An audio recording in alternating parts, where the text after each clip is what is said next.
Bismillahirrahmanirrahim.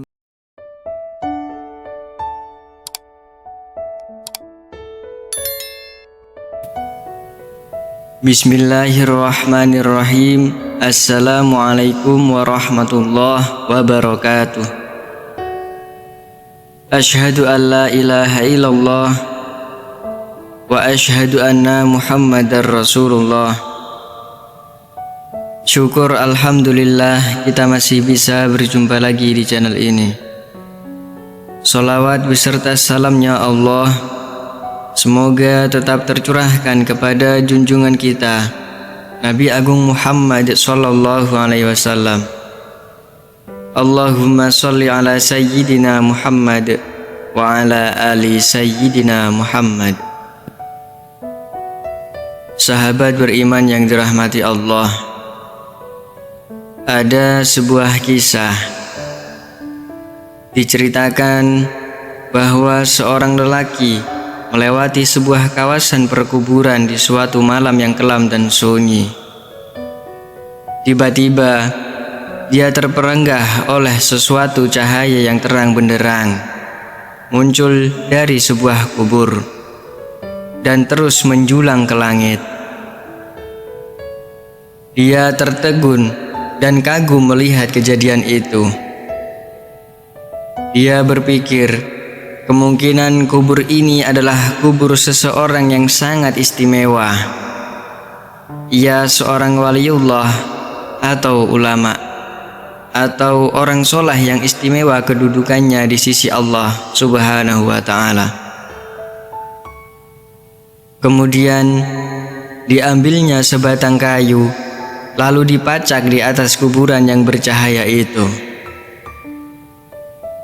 Keesokan harinya, lelaki itu datang lagi ke kawasan perkuburan itu dengan ditemani beberapa orang kampung. Beliau ingin menyelidiki dan ingin mengetahui kubur siapakah yang sangat ajaib itu. Untuk mengetahui dengan lebih lanjut, lelaki itu berkunjung ke rumah keluarga si mayit dan bertemu dengan istrinya.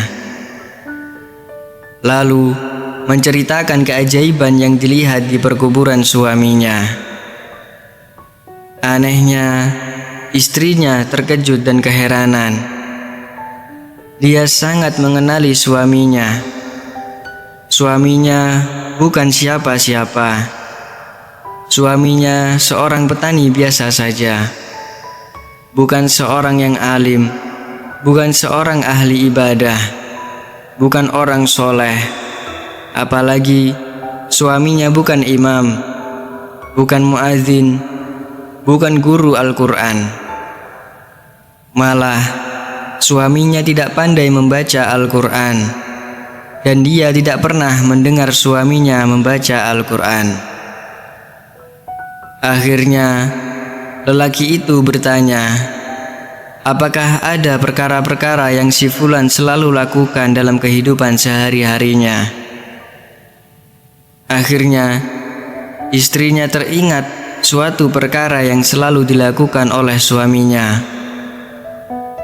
Setiap kali sebelum tidur pada setiap malam, suaminya selalu mengambil wudhu, kemudian masuk ke dalam suatu ruangan.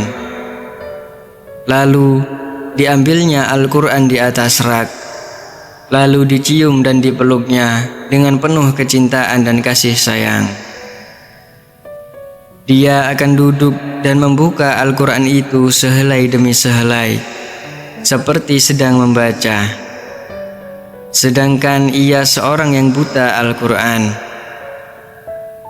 Dia akan meraba-raba ayat-ayat Al-Quran itu dengan tangannya, seolah-olah sedang menyentuh dan membelai sesuatu yang sangat dikasihinya.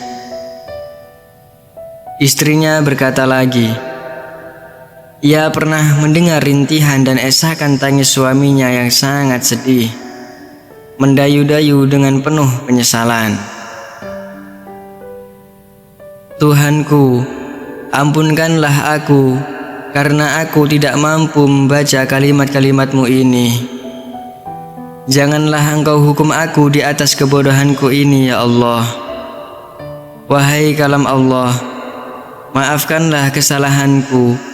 Aku tidak mampu membaca kalimat-kalimat-Mu.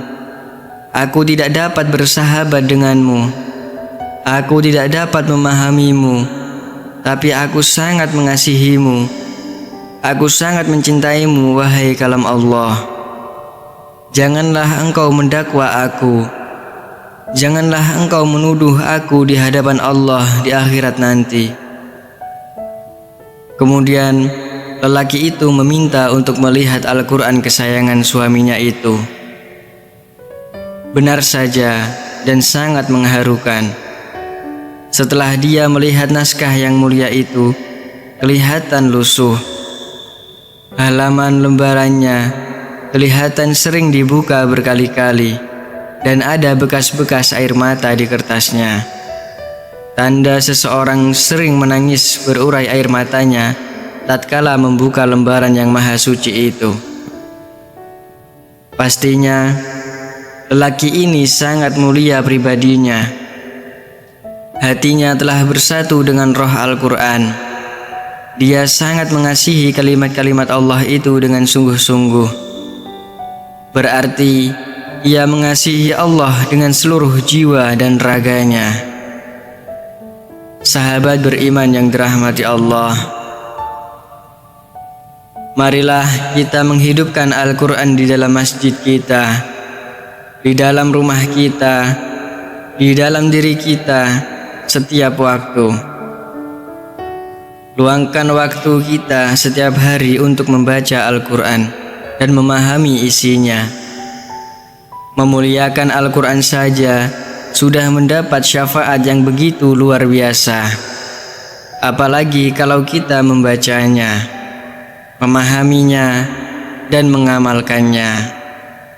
Wallahu a'lam bishawab. Semoga bermanfaat untuk kita semua. Amin ya rabbal alamin. Wassalamualaikum warahmatullahi wabarakatuh.